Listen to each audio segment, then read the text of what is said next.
أعوذ بالله من الشيطان الرجيم. بسم الله الرحمن الرحيم.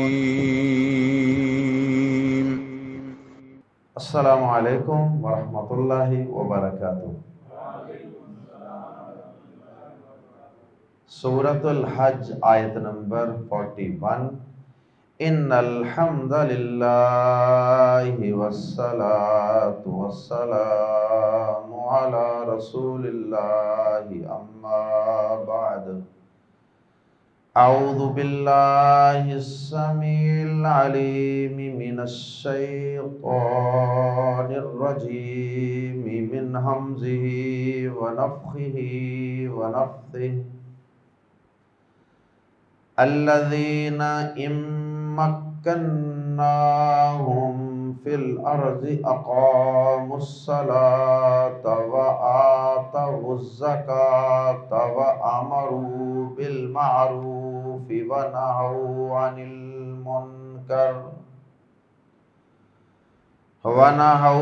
المنکر وللہ عاقبۃ الامور۔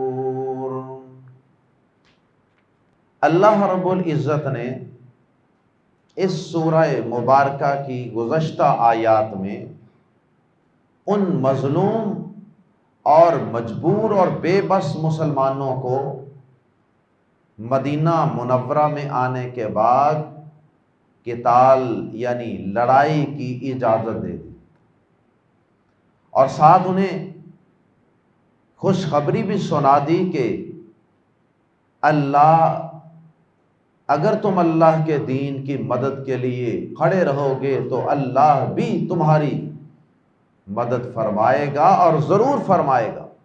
اب اللہ رب العزت نے آیت زیر تفسیر میں انہی لوگوں کے کچھ اوصاف کا تذکرہ فرمایا جن کی اللہ رب العزت مدد فرمائے گا اور جن سے اللہ پاک نے اپنی نصرت کا وعدہ فرمایا ہے۔ وَلَا يَنْصُرَنَّ اللَّهُ مَن يَنْصُرُهُ کے الفاظ کے ساتھ کہ اللہ اس کی ضرور بے ضرور مدد فرمائے گا جو اللہ کی یعنی اللہ کے دین کی نصرت اور تائید فرمائے گا، میدان جہاد میں کھڑا ہو جائے گا دعوت و تبلیغ کے ساتھ ساتھ۔ اب وہ میدان جہاد میں بھی مستقل مزاجی کے ساتھ ڈٹ جائے گا ظالموں، جابروں اور اللہ کے باغیوں، سرکشوں کا مقابلہ کرنے کے لیے، تو اللہ بھی پھر ایسے لوگوں کی مدد فرمائے گا۔ اللہ پاک نے ایک وعدہ فرمایا تھا گزشتہ آیات میں، اب اللہ پاک نے یہ بتایا کہ یہ وعدہ میں جن لوگوں سے کر رہا ہوں، جن کی مدد کا وعدہ کر رہا ہوں، ان کے اندر 4 اوصاف اور خوبیاں ہونا بھی ضروری ہے۔ وہ 4 خوبیاں کون سی ہیں جن کا اللہ رب العزت نے آیات زیر تفسیر میں تذکرہ فرمایا؟ سب سے پہلی خوبی اللہ پاک فرماتے ہیں کہ اگر ہم ان کو زمین میں اقتدار دے دیں، کسی زمین اور کسی سرزمین پر غلبہ اور اقتدار سونپ دیں تو پھر ان کی 4 ذمہ داریاں ہیں، 4 بڑی اور بنیادی ذمہ داریاں۔ باقی تمام ذمہ داریاں ضمناً ان ذمہ داریوں کے تحت ہی آئیں گی۔ سب سے پہلی ذمہ داری یہ ہے کہ اگر جہاد کے نتیجے میں اللہ تعالیٰ ان کی مدد فرمائے اور ان کو زمین میں غلبہ اقتدار عطا فرما دے تو یہ سب سے پہلا کام یہ کرتے ہیں کہ اقاموا الصلاۃ، یہ اس زمین میں، اس اسٹیٹ میں، سلطنت میں نظام صلاۃ کا قیام کرتے ہیں، نماز کا نظام قائم کرتے ہیں۔ جو خود نماز پڑھیں گے وہی نماز کا سسٹم اور نظام بھی قائم کریں گے نا۔ جو حکمران خود نہیں پڑھیں گے انہوں نے نظام کیا خاک قائم کرنا ہے۔ نظام صلاۃ کا معنی ہے کہ اس خطے میں، اس سرزمین ملک میں بسنے والا ہر کلمہ گو، ہر مسلمان 5 وقت اگر مرد ہے 5 وقت مسجد میں جا کر با جماعت نماز ادا کرنے کا پابند ہوگا، اور یہ اس کا پرائیویٹ مسئلہ اور پرائیویٹ ایشو نہیں ہوگا کہ یہ اس کا جی ذاتی مسئلہ ہے، یہ اس کی مرضی ہے، نماز پڑھے یا نہ پڑھے، اسٹیٹ حکومت اسے کچھ نہیں کہے گی۔ ایسا کچھ نہیں ہے۔ اور لا اکراہ فی الدین کی وضاحت میں اس سے پہلے بھی کئی دفعہ عرض کر چکا ہوں کہ لا اکراہ فی الدین یہ غیر مسلموں کے متعلق ہے کہ انہیں آپ نے زبردستی گن پوائنٹ پر آپ نے طاقت، قوت اور پریشر کے ساتھ مسلمان نہیں بنانا، لیکن جو مسلمان ہو چکا ہے کلمہ پڑھ کے اسے اسلامی حکومت قوت کے ساتھ، طاقت کے ساتھ نمازی بنائے گی، اور نمازی بنانے کی پابند ہے اسلامی حکومت۔ یہ نہیں کہ اسلامی حکومت بنا لے نمازی کسی کو تو ٹھیک ہے، کسی کو نہ بنائے تو ٹھیک ہے، کوئی رعایا کا فرد نماز پڑھ لے تو ٹھیک ہے، نہ پڑھے تب بھی ٹھیک ہے۔ ایسا نہیں، نماز ہر صورت پڑھنی ہو۔ اور یہی وجہ ہے کہ قرون اولیٰ میں، قرون قرن ان کی جمع ہے نا، قرن زمانہ اور قرون زمانے، تو قرون اولیٰ کا مطلب یہ ہوتا ہے کہ پہلے زمانوں میں، قرون اولیٰ یہ اردو زبان میں عام لفظ استعمال ہوتا ہے۔ قرون اولیٰ میں آپ کو اور بطور خاص صحابہ کرام رضوان اللہ علیہم اجمعین، ابو بکر صدیق رضی اللہ تعالی عنہ، عمر فاروق رضی اللہ تعالی عنہ، عثمان غنی رضی اللہ تعالی عنہ، علی مرتضی رضی اللہ تعالی عنہ، ان کے دور میں اور کچھ اور بھی بعد میں ایسے خلفائے راشدین آئے کہ جنہوں نے یہ نظام قائم کیا۔ تو ان خلفائے راشدین کی زندگیوں میں اور ان کے دور حکومت میں تو بالخصوص یہ نظام قائم کیا گیا، اور آپ کو ان کے دور میں کوئی ایک شخص بھی ایسا نہیں ملے گا کہ جو ان کے دور میں بے نماز ہو، تصور ہی کوئی نہیں۔ نہ تو نبی پاک صلی اللہ علیہ وسلم کی حیات طیبہ میں کوئی کلمہ پڑھنے والا بے نماز نظر آئے گا۔ آپ سیرت کی کتابیں کھنگال کے دیکھ لیجیے، حدیث کی کتابوں کا، سیرت کی کتابوں کا مطالعہ کر کے دیکھ لیجیے، کوئی ایک مثال بھی آپ کو نہیں ملے گی کہ کلمہ پڑھنے والا شخص اور وہ نماز نہ پڑھتا ہوں۔ عورتیں گھروں میں نماز پڑھیں گی اور مرد مسجد میں جا کر با جماعت نماز ادا کریں، بلکہ اس دور میں تو منافقین کو بھی اپنے آپ کو مسلمانوں کی صف میں شامل رکھنے کے لیے 5 وقت مسجد میں جا کر نماز میں حاضری دینا پڑتی تھی، چاہے وہ ٹوٹے دل سے جاتے تھے، مجبوراً جاتے تھے، لیکن انہیں پتا تھا اگر ہم مسجد نبوی میں حاضر نہ ہوئے تو ہمارے اوپر فوراً کفر کا، نفاق کا ٹائٹل لگ جائے گا۔ اور اللہ پاک نے قرآن مجید کے اندر سورہ نساء کے اندر ان منافقین کی نمازوں کا تذکرہ بھی فرمایا ہے۔ فرمایا ان المنافقین یخادعون اللہ وہو خادعهم، بے شک منافق لوگ اللہ سے دھوکہ بازی کر رہے ہیں، نماز پڑھ کے، اوپر سے کلمہ پڑھ کے اللہ سے دھوکہ بازی کر رہے ہیں، حالانکہ وہ انہیں دھوکہ دینے والا ہے، وہ اللہ ان سے دھوکہ بازی کر رہا ہے۔ کیا دھوکہ بازی؟ تفصیل کا وقت نہیں ہے، سورۃ البقرہ میں بھی اس کی تفصیل گزر چکی ہے کہ وہ دھوکہ دے رہے ہیں۔ تو ان کے جواب میں یہ کہا کہ اللہ پاک بھی وَهُوَ خَادِعُهُمْ، حالانکہ وہ انہیں دھوکہ دینے والا ہے، یعنی اللہ پاک ان کو کیا دھوکہ لگ رہا کہ وہ یہ سمجھتے ہیں کہ اوپر سے کلمہ پڑھ کے اور جھوٹی دکھلاوے کی سستی کی ماری ہوئی نمازیں پڑھ کر ہم شاید مسلمانوں کی صف میں شامل ہو گئے ہیں اور شاید ہماری نجات ہو جائے گی، شاید ہم ان کو دھوکہ دینے میں کامیاب ہو گئے ہیں۔ یہ ان کی انتہائی حماقت اور بیوقوفی، یہ اصل میں ان کے اپنے ساتھ دھوکہ ہو رہا تھا کہ وہ اپنے آپ کو مسلمان سمجھ رہے تھے۔ آگے فرمایا وَإِذَا قَامُوا إِلَى الصَّلَاةِ، سورہ نساء کی بات ہو رہی، وَإِذَا قَامُوا إِلَى الصَّلَاةِ قَامُوا كُسَالَىٰ، جب وہ نماز کے لیے کھڑے ہوتے ہیں تو سست ہو کر کھڑے ہوتے ہیں، سستی کے مارے ہو۔ کیوں بولا؟ کیونکہ دل سے تو وہ کام کر نہیں رہے نا، نماز پڑھنے والا عمل دل سے نہیں کر رہے، تو جب تک انسان کے بات اندر سے نہ اٹھے گی تو اتنی دیر تک نماز میں دل کیسے لگے گا؟ تو اس لیے وہ سست ہو کر کھڑے ہوتے ہیں، یراؤن الناس، لوگوں کو دکھاوا کرتے ہیں، یعنی صرف دکھانے کے لیے نماز پڑھ رہے ہیں، اللہ کی رضا کے لیے نہیں پڑھ رہے۔ ولا یذکرون اللہ الا قلیلا، اور پھر وہ ان نمازوں میں اللہ کا ذکر نہیں کرتے مگر بہت تھوڑا، دل ہی نہ مانے تو ذکر کیا کرنا ہے۔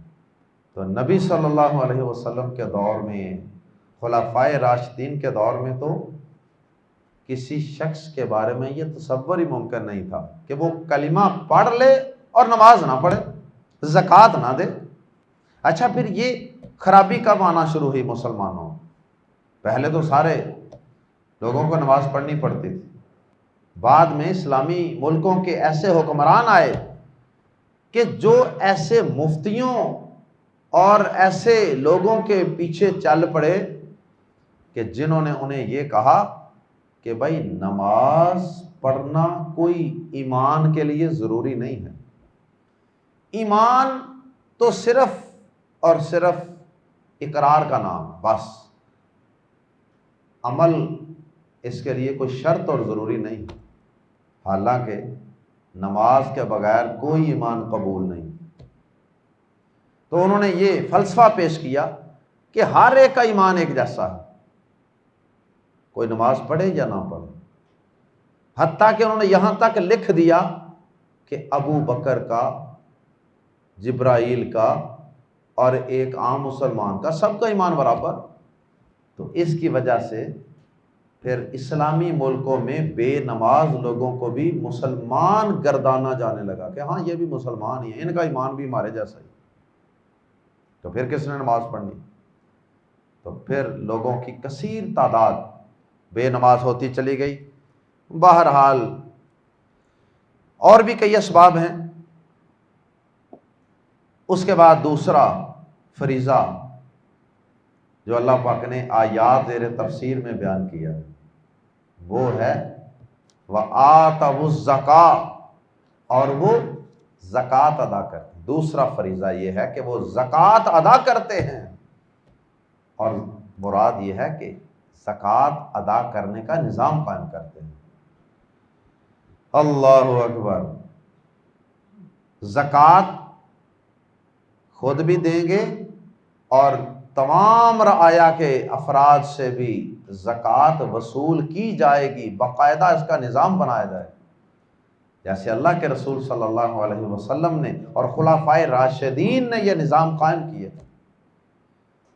اور اللہ پاک نے کیسی انہیں خوشحالیاں فراوانیاں عطا فرما دی۔ کوئی ٹیکس شیکس نہیں لیتے تھے، وہ صرف ایک زکوٰۃ کا نظام قائم کیا انہوں نے، اللہ پاک نے ان کے سارے معاشی مسائل کو حل کر دیا۔ اور آج ہمارے حکمران زکوٰۃ کا نظام صحیح معنوں میں قائم کرنے کو تیار نہیں، اور وہ ہزاروں قسم کے ٹیکس لگانے کو پھر رہے ہیں، دندراتے پھرتے ہیں عوام پر۔ لیکن جو اللہ نے نظام دیا تھا آسمان سے، زکوٰۃ کا نظام، وہ کوئی نہیں قائم کر. سود کے پیچھے بھاگ رہے ہیں، دنیا پرستی کے پیچھے بھاگ رہے ہیں، جمہوری نظاموں کے پیچھے بھاگ رہے ہیں، کافروں کی نکالیاں کروانے میں، روشن خیالی کے نام پہ بے حیائیاں پھیلانے میں مگن اور مصروف ہیں کہ شاید بے حیا بننے سے، بے شرم بننے سے، سود کھانے والے بننے سے شاید ہمارے معاشی نظام ٹھیک ہو جائیں. اگر اللہ کا دیا ہوا نظام ہم قائم نہیں کریں گے تو ہمارے مسائل حل نہیں ہوں گے، کبھی نہیں ہوں گے. جتنے مرضی پارٹیاں، سیاستدان چہرے بدل بدل کر دیکھ لو، جب تک اللہ کا نظام نہیں آئے گا، اللہ کا بنایا ہوا قانون انسانوں کے لیے سب سے بہترین قانون. تو یہ نماز اور زکوٰۃ کا نظام اس حد تک ضروری تھا کہ صحیح بخاری کی معروف حدیث ہے کہ پیارے نبی صلی اللہ علیہ وسلم جب وفات فرما گئے تو ابو بکر صدیق رضی اللہ تعالی عنہ کا دور حکومت تھا. کئی قبائل نے یہ کہا کہ لو جی اللہ کے نبی چلے گئے دنیا سے، اب بھائی ہم نے زکوٰۃ کوئی نہیں دینی، چلو نماز نمود ہم پڑھ لیں گے. نماز پڑھنے میں کیا بگڑتا ہے، اوپر نیچے جانا نا، تھوڑی سی ایکسرسائز کر لیں گے چلو. لیکن زکوٰۃ میں تو پیسہ جاتا ہے نا، جانور جاتے ہیں، سونا جاتا ہے، چاندی جاتی ہے، قیمتی چیزیں جاتی ہیں، اور اسی طرح عشر جاتا ہے، عشر ہوتا ہے فصلوں وغیرہ. تو یہ عشر اور زکوٰۃ سے تو پیسہ دینا پڑتا ہے، اور پیسے سے تو انسان کو بڑی محبت ہے. تو انہوں نے کہا لو جی ہم نے اب سے زکوٰۃ کو نہیں دینی. ابو بکر صدیق رضی اللہ تعالی عنہ کو خلافت کی ذمہ داریاں سنبھالتے ہی کئی قسم کے مسائل اور پرابلمز کو فیس کرنا پڑا. کئی لوگ مرتد ہو گئے، کئی لوگوں نے نبوت کا دعویٰ کر دیا، جھوٹا دعویٰ. کئی لوگوں نے کہا ہم نے زکوٰۃ کو نہیں دینی. ابو بکر صدیق رضی اللہ تعالی عنہ جیسے دھیمے مزاج کے نرم دل آدمی جب اللہ کی شریعت اور اللہ کے قانون کو نافذ کرنے کی بات آئی نا، تو انہوں نے بڑا سخت نوٹس لیا، بڑا سخت سٹینڈ لیا. اور حدیث کے الفاظ ہیں، صحیح بخاری کے الفاظ ہیں، انہوں نے لوگوں کو خطبہ دیا اور یہ کہا واللہ لأقاتلن من فرق بین الصلاۃ والزکاۃ. اللہ کی قسم، اللہ کی قسم کھا کر کہتا ہوں کہ ہر وہ شخص جو نماز اور زکوٰۃ میں فرق کرنے کی کوشش کرے گا، ان دونوں کو جدا جدا کرنے کی کوشش کرے گا کہ نماز تو پڑھ لوں گا زکوٰۃ کوئی نہیں دینی، یا زکوٰۃ تو دے دوں گا نماز کوئی نہیں پڑھنی. تو انہوں نے کہا جو ان دونوں میں فرق کرنے کی کوشش کرے گا، اللہ کی قسم ابو بکر اس کے ساتھ جنگ اور لڑائی کرے گا. اس لیے کہ وہ مسلمان ہی نہیں ہے نا، جو زکوٰۃ نہیں دے گا یا نماز نہیں پڑھے. عمر فاروق رضی اللہ تعالیٰ عنہ جیسے ماشاءاللہ بڑے جذبے والے اور بڑے سخت فیصلے کرنے والے عمر فاروق رضی اللہ تعالیٰ عنہ نے بھی اس وقت کہا کہ ابو بکر بڑا سخت موقف اختیار کیا، نرمی کرنی چاہیے آپ کو. لیکن فرماتے ہیں کہ بعد میں مجھے احساس ہوا واقعی ابو بکر نے جو آغاز میں سٹینڈ لے لیا تھا نا وہ صحیح لیا تھا. اور پھر اس کے بعد تیسرا اور چوتھا وصف اللہ پاک نے جو بیان کیا ہے وہ ہے امر بالمعروف، نیکی کا حکم دینا، ونہی عن المنکر، اور برائی سے روکنا. اسلامی حکمرانوں کی یہ ذمہ داری ہے کہ وہ اپنی اسٹیٹ کے اندر ایسا نظام قائم کریں گے کہ نیکی کے لیے لوگوں کو موٹیویشن ملے، وہاں لوگوں کو نیکی کی ترغیب ملے، ایسا ماحول، ایسا انوائرمنٹ دیا جائے. اور ہمارے یہاں کیا ہوتا ہے، ہمارے نام نہاد اسلامی حکمران جو ہیں انہوں نے کیسا انوائرمنٹ دیا ہوا ہے. ہر چوک میں، ہر چوراہے میں بلند آواز سے گانے چل رہے ہیں، کوئی روکنے والا نہیں۔ ہر بس میں، ہر کوسٹر میں، ہر گاڑی میں اونچی آواز سے گانے چل رہے ہیں، مرد بھی بیٹھے ہیں، عورتیں بھی بیٹھی ہیں، مائیں بہنیں بیٹیاں بھی بیٹھی ہیں، داڑھی والے بھی بیٹھے ہیں، بغیر داڑھی بھی بیٹھے ہیں، نمازی بھی بیٹھے ہیں، بے نماز بھی بیٹھے ہیں، اونچی آواز سے گانے چل رہے ہیں اور کوئی ٹس سے مس نہیں ہو رہا۔ اور اگر کوئی ان کے اندر ایک دو چار ایسے لوگ ہیں کہ جو ان چیزوں سے نفرت کرتے ہیں لیکن مجبوراً بیٹھے ہو، چوکوں چوراہوں میں، روڈوں پر، بلڈنگوں کے اوپر بڑے بڑے آپ کو جناب بڑے بڑے بورڈ نظر آتے ہیں، ان کے اوپر 24 گھنٹے دانت نکالتی ہوئی عریانی اور فحاشی پھیلانے کا سبب بننے والی عورتوں کی تصویریں موجود ہیں۔ اور جناب اب تو یہ کچھ کم ہوا سلسلہ، شاید انٹرنیٹ کی آنے کی وجہ سے، ورنہ ہر کھمبے کے اوپر، ہر چوک کے اوپر سینموں کی، فلموں کی گندی تصویریں لگی ہوتی اور ان کے نام بھی بڑے ذو معنی اور گندے ہوتے ہیں، جو نوجوانوں کو اٹریکٹ کرنے والے نام ہیں، اور جان بوجھ کے وہاں عورت کو بے حیائی کے طور پہ اس کے گندے پوز بنا کر لوگوں کے سامنے پیش کیا جاتا تھا تاکہ نوجوان دیکھیں اور برائی کی طرف، بدکاری کی طرف اور ان فلموں کو دیکھنے کی طرف مائل ہوں۔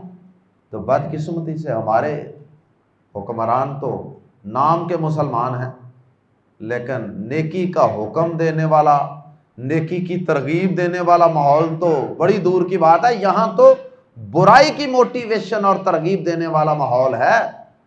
تو اسلامی حکمرانوں کی تیسری خوبی یہ ہے کہ وہ نیکی کا حکم، مثلا اگر ایک شخص نماز نہیں پڑھتا، اسلامی حکومت کی یہ ذمہ داری ہے کہ وہ ایسا شعبہ قائم کرے، وہ دعات الخیر کا شعبہ قائم کرے، خیر کی دعوت دینے والے لوگ۔ اگر ہیلمٹ نہ پہننے پر فورس موجود ہے جو اس پہ ایکشن لیتی ہے، انڈیکیٹر کے بغیر گاڑی موڑ لیتے ہیں، رانگ سائڈ پہ چل پڑتے ہیں، اور آپ سگنلز کو فالو نہیں کرتے ہیں، تو ہر چیز پر آپ کا چلان کرنے والے محکمے موجود ہیں۔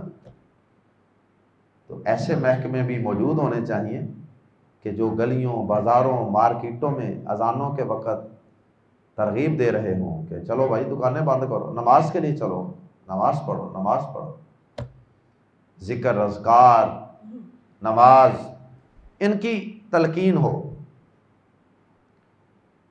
اور نیکی کی طرف مائل ہونے والے لوگوں کی حوصلہ افزائی ہو۔ اور یہاں تو جناب کام ہی الٹا، نیکی کا کام کرنے والا شخص بیچارہ لوگوں سے چھپتا پھرتا اور سمجھتا میں نے بہت بڑا غلط کام کر لیا۔ ساری بس ایک طرف ہو جائے گی اور اکیلا ایک بندہ اگر گانے بند کرانے والا ہونا کہ بھائی میری بہن، میری بیٹی، میری بیوی میرے ساتھ بیٹھی ہے، یہ بدکاری پر ابھارنے والے سانگز، گانے بند کرو، ساری بس اس ڈرائیور کے ساتھ ہو جائے گی۔ مولوی صاحب چھڈو، تسی چپ کر جو، تانوں کی تساں کہہ چھڈیا نا، بس ہن تسی چپ کر جو، چلن دیو گانا۔ اللہ اکبر۔ یہ نہیں کہتے کہ سارے اس کنڈکٹر کو سمجھائیں کہ بھائی بند کرو، جو نہیں سننا چاہتا زبردستی کیوں سنا رہے ہو؟ اگر کسی نے یہ گند سننا ہی ہے تو وہ اپنے کانوں کو ہینڈ فری لگا لے، کانوں کو لگا لے، جہاں سیسا پگھلا کر قیامت کے دن ڈالا جائے گا نا، ان کانوں میں وہ ہینڈ فری لگا لے، وہ سن لے۔ اللہ اکبر۔ اسی طرح برائی سے روکنے کا بھی پورا شعبہ، ڈپارٹمنٹ ہونا چاہیے۔ کہیں پہ کوئی برائی کا کام ہو رہا ہے، اللہ کی شریعت کے خلاف کام ہو رہا ہے، فوراً وہ محکمہ حرکت میں آئے، دیکھو بھائی یہ کون ہے، پکڑو ان کو۔ اور آج دیکھ لیں جگہ جگہ بدماشی کے، بے حیائی کے، بدکاری کے، اور یہ جو تیسری جنس ہے ان کے اڈے کھلے ہوئے، عام لوگوں کو پتہ، سارے عام چل رہے ہیں، لیکن کوئی روکنے والا نہیں۔ سعودیہ کے اندر یہ کسی حد تک کسی حد تک یہ نظام ابھی بھی قائم ہے کہ اذان کے وقت دکانیں بند کرنی ہیں، اذان کے وقت دکانیں بند کرو، اور اسی طرح کوئی غلط کام کہیں ہو رہا ہے تو ان کے باقاعدہ ایسے شعبے ہیں، ایسے ڈپارٹمنٹ ہیں کہ جو جا کے فوری اس کا ایکشن لیتے ہیں اور فوری طور پہ چھاپا مار کے ان کو پکڑ لیتے ہیں۔ ہمارے ہاں تو جوا کھیلا جا رہا ہے، شرابیں چل رہی ہیں، بدکاریاں چل رہی ہیں، سودے بازیاں چل رہی ہیں، سرے عام فاحشہ بدکار عورتیں باقاعدہ لوگوں کو پتہ ہے کہ یہاں کھڑی ہوتی ہیں، لیکن کوئی حرکت میں نہیں آتی۔ اللہ اکبر۔ قرآن مجید کے الفاظ میں پڑھتے ہیں الذین، وہ لوگ، ان اگر، یعنی جن کی ہم نے مدد کرنی ہے۔ گزشتہ آیت میں مدد کا جو وعدہ تھا وہ کن کے بارے میں ہے؟ الذین، وہ لوگ، ان کہ اگر، مکننا، ہم اقتدار بخشیں، مکننا، ہم اقتدار بخشیں، مکننا ہم، اگر ہم انہیں اقتدار بخشیں، if we give them authority، سلطہ ملے، اقتدار ملے، غلبہ ملے، فی الارض، زمین میں، اقاموا الصلاۃ، وہ نماز قائم کریں گے، صرف خود ہی نہیں پورے معاشرے میں نماز قائم کریں گے، وآتوا الزکاۃ، وآتوا، اور وہ دیں گے، الزکاۃ، زکوٰۃ دینے کا بھی نظام قائم کریں گے، یعنی وہ سارے مسلمان وہاں یہ کام کریں گے، اور کروائیں گے کون؟ حکمراں۔ وَأَمَرُوا، تیسرا کام، اور وہ حکم دیں گے بالمعروف، اچھے کام کا، وَنَهَوْا، اور وہ روکیں گے، منع کریں گے، عن المنکر، برے کام سے، اور وہ برائی سے روکیں گے۔ نبی صلی اللہ علیہ وسلم کا فرمان بھی ہے نا، من رعا منکم منکرا فلیغیرہ بیدی، جو شخص تم میں سے برائی دیکھے تو اسے چاہیے کہ اسے اپنے ہاتھ سے روکے۔ ہاتھ سے نہیں روک سکتا، اس کی طاقت نہیں، تو زبان سے، زبان کی بھی طاقت نہیں، تو پھر آخری اور کمزور ترین درجہ ایمان کا یہ ہے کہ پھر کم از کم اس برائی سے دل میں تو نفرت کرے۔ اور یہ جو چار اوصاف ہیں، یہ اوصاف سب سے پہلے جن نفوس قدسیہ کے اندر پائے جاتے تھے وہ تھے صحابہ کرام رضوان اللہ علیہم اجمعین۔ انہوں نے سب سے پہلے اس آیت پر عمل کر کے دکھایا، اور اللہ تعالیٰ کی قدرت دیکھیے اور ان صحابہ کی شان دیکھیے اللہ کی نظر میں، کہ یہ اوصاف اللہ پاک نے جب بیان کیے ہیں تو ابھی صحابہ کرام کا دور آیا نہیں ہے، اللہ پاک نے پہلے ہی ان کے اوصاف بیان کر دیے کہ انہیں اگر ہم زمین میں اقتدار بخشیں گے تو وہ یہ کام کریں گے۔ اللہ پاک نے پہلے ہی ان کے ایمان کی اور ان کے کردار کی گواہی دے دی۔ کتنے بد نصیب لوگ ہیں وہ جو آج ان عظیم ہستیوں سے بغض رکھتے ہیں جن کے اوصاف اور اوصاف حسنہ اور اعمال صالحہ کی شہادت اللہ پاک نے قرآن مجید میں دی۔ انہوں نے یہ چاروں کام کر کے اللہ کی زمین پر اسلام کا بول بالا کر کے دکھا دیا تھا، اور یہی وصف اللہ پاک نے ایمان والوں کا سورہ نور کے اندر بھی بیان فرمایا۔ سورہ نور کے اندر اللہ پاک فرماتے ہیں وَعَدَ اللَّهُ الَّذِينَ آمَنُوا مِنكُمْ وَعَمِلُوا الصَّالِحَاتِ لَيَسْتَخْلِفَنَّهُمْ فِي الْأَرْضِ كَمَا اسْتَخْلَفَ الَّذِينَ مِنْ قَبْلِهِمْ۔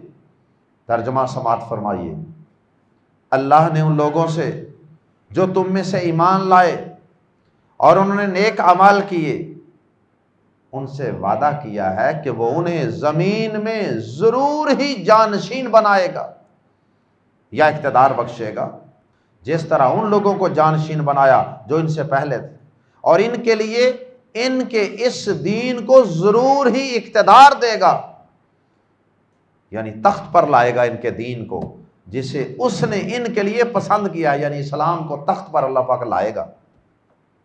اور ہر صورت انہیں ان کے خوف کے بعد بدل کر امن دے گا۔ تو یہ شریعت کا قانون جب تخت پر آئے گا، نماز، زکوٰۃ، امر بالمعروف و نہی عن المنکر کے نظام قائم ہوں گے تو پھر اللہ پاک امن عطا فرمائیں گے، پھر اللہ پاک ان کے خوف کو امن کے ساتھ بدل دے گا۔ آگے فرمایا وہ میری عبادت کریں گے، میرے ساتھ کسی چیز کو شریک نہ ٹھہرائیں گے، اور جس نے اس کے بعد کفر کیا تو یہی لوگ نافرمان ہیں۔ یہ سورہ نور کے اندر بھی ملتا جلتا معنی اور مفہوم ہے۔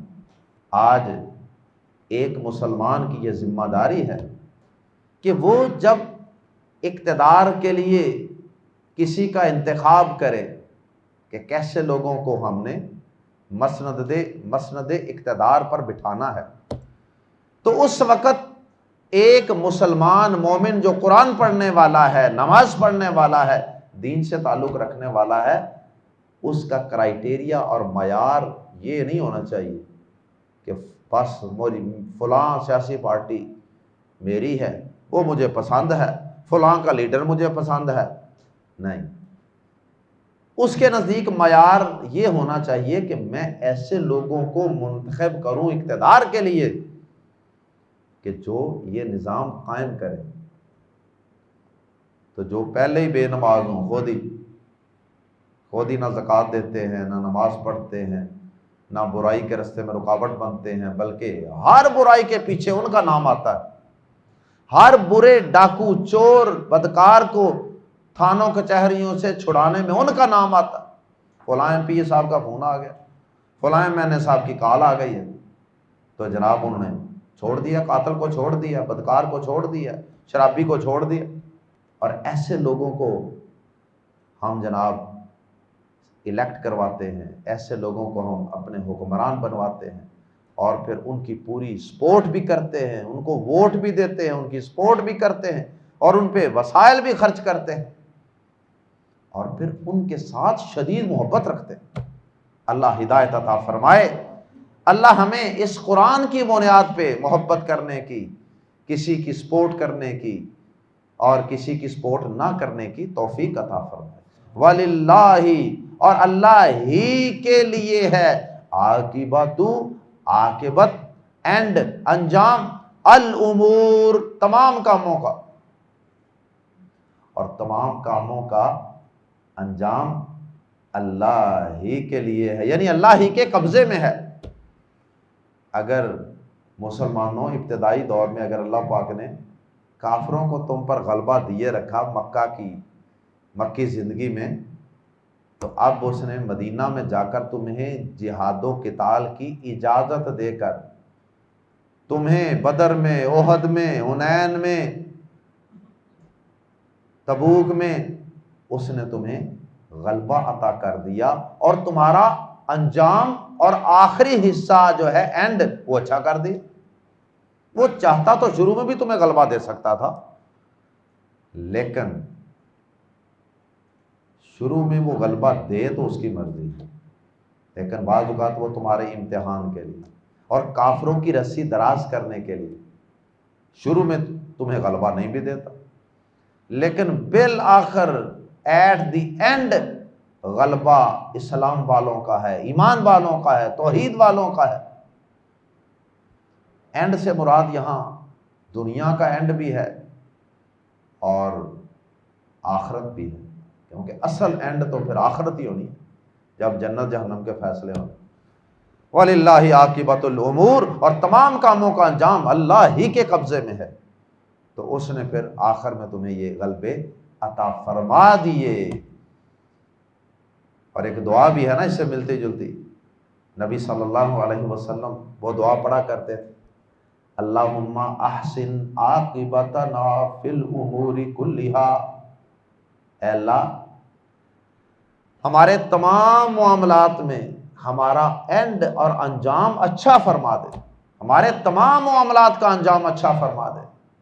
اللہم احسن عاقبتنا فی الامور کلہا واجرنا من خزی الدنیا اور ہمیں دنیا کی رسوائیوں سے بچا لے، وعذاب الآخرہ، اور آخرت کے عذاب سے بھی یا اللہ ہمیں بچا لے۔ اللہ ہمیں ایسے حکمران عطا فرمائے جن میں یہ چار اوصاف ہوں۔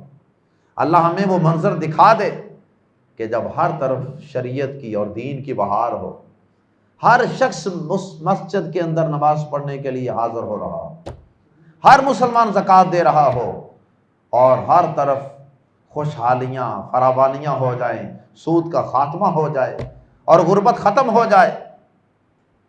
اللہ ہمیں وہ سنہری دور اپنی آنکھوں سے دیکھنا نصیب فرمائے۔